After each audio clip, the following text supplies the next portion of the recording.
Salut, I'm your host Alistair. So for anyone who consumes any form of financial content, you've come across this whole idea of an emergency fund, which, to be very quite honest, is extremely important. But regardless of how and where you look at it, no one really tells you a practical way to activate that strategy because it is a strategy. So I'm going to share with you a little bit how we handle our emergency fund and how, in my opinion, it is something that everybody should do. And in the same breath, it's going to pinpoint the importance of and the strength, really, of being and having a double income household and also being or not having any sort of debt. So there's true power behind those two aspects. Why does that matter? Because a lot of the talks also that you see online, really, it's like, do I pay my mortgage early? Do I not pay my mortgage early? Do I, it's good debt, bad debt? All of that is going to make a lot of sense at the end of this video because that ultimately affects your operating game when it comes to running your household of one or your household of more than one. Let's get started.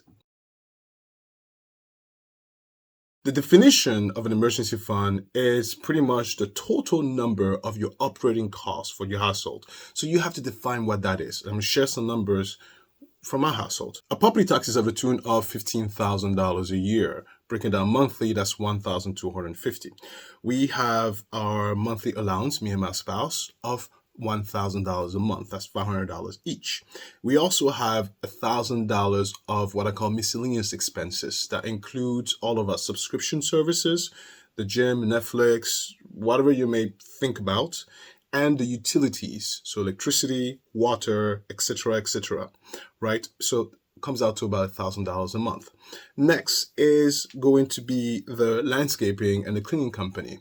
So total is about $250 each a month, so $500 a month to have both of those services. And what we do, we also keep a little bit of money for any house repairs that may come up to the tune of $1,000 a month. So total, it comes out to $4,750. With the understanding of how much money it takes to operate the household on a monthly basis, then we multiply the number by 3. And in our cases, it comes out to $14,250.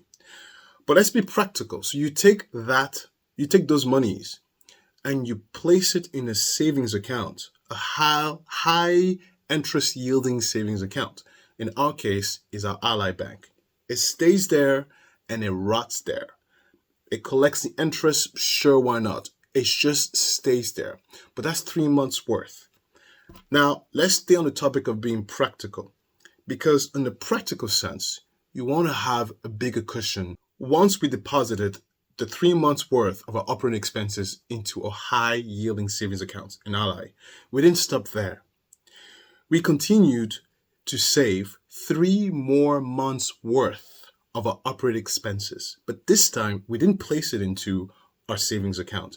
We actually put that value and we put it into the market, specific into an index fund's S&P 500.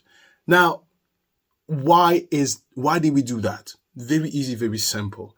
Because even if you're giving a high yielding savings account, the market will give you more return. So having that money sit in that savings account, you're eventually losing potential. You're losing potential monies, right? One big misconception when it comes to having money into the market is that it's not liquid enough. That is absolutely not true.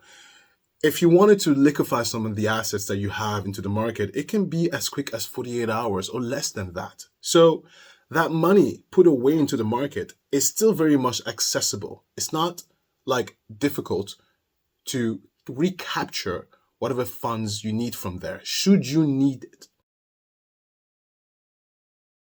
Now, for a quick recap thought, to maximize the value of your emergency fund, really, is 2 things. You want to understand the full spectrum of your monthly expenses, monthly operating expenses of the household. Multiply that by 3 and put that money into high interest yielding savings accounts. But once you do that, do not stop there. Continue to put money away. Continue to save, and take another 3 more months worth of your operating expenses for the household. And this time, put that away into the market. The emergency fund is a great barometer of the importance and the massive benefit of being in a two-income household, for the simple fact of you get there quicker, and second, things are a lot more affordable when you have two income coming to the household. Let me give you a perspective. So we have already established that my 3 months, brain fart. My 3 months operating cost really comes out to the tune of 14,250. Divided by 2, that's 7,125. So already 50% of it, I don't have to deal with it. My spouse can take 50% of the load. Next, we divide that again by 3. What does that come out to? 2,375. So that's how much we each have to come up per month. Now, if you calculate that further to what that equates to on a yearly basis, 28,500. So in order for us to have the lifestyle that we have and maintain it, we just need to bring in $28,500 a year. That is absolutely doable. That's absolutely feasible, right? But it's only feasible and doable because we are debt free. Well, I'll put that in quote because we still have expenses, but we are debt free. And here comes the second benefit of being truly debt free. Life becomes a ton more affordable. And so you see, you have a lot of sacrifices that start at the beginning, right? You work a little extra, you have to put some extra money in there, you don't go as many vacations, you really buckle down and eat down your debt. But once you cross the threshold of being debt free, life becomes exponentially a lot more affordable. And that is truly the power of two-income households and no debt. Before I let you go here, I was just going through my notes, and let me just explain a little bit some of the details of me and my spouse's allowance money per month. So it's $1,000 total, so $500 each. And, that allowance includes all of our personal expenses, meaning if I want to buy a new pair of shoes, if I want to take a friend out to eat, if I want to buy a new gadget, anything personal that's not for the household, is at a tune of $500 a month. Now, the rules that we have for that particular budget allowance is very specific. We have 2 rules.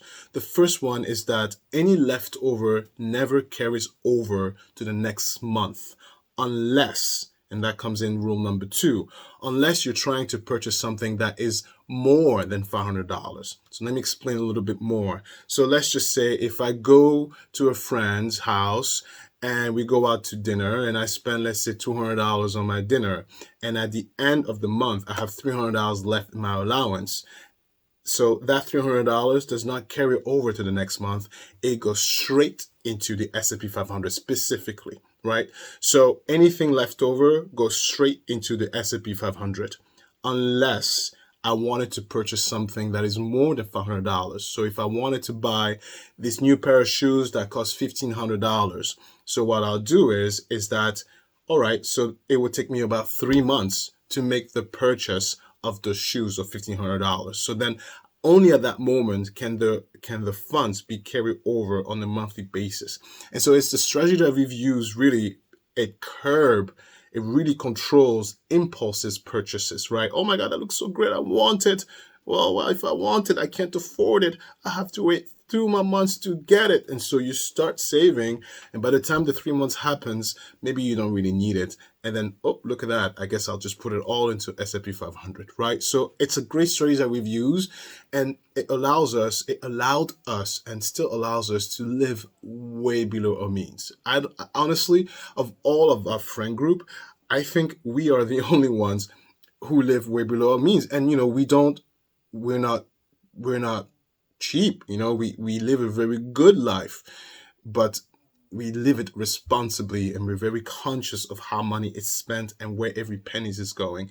And so hopefully this is inspirational, honestly, for anybody who sees this, the importance of having a budget at any age and understanding really where every single penny come from and where every single penny goes to. Because if you don't have a good grasp on that, then you start spending frivolously. And I really encourage everybody to use the tools at your disposal, like Excel spreadsheet. Sit down in the office and write. Put it things to paper. Don't hold it out, because at the end of the day, it's your finances.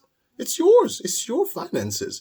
It's your responsibility. Nobody will do it if you don't do it. So, and also, you could pass that skill to your kids. Who doesn't want that? Who doesn't want to better their children for this world that we have? Anyway, thank you for listening to my rant. I will see you next time. I am your host, Alistair Hanzekiel. Bye.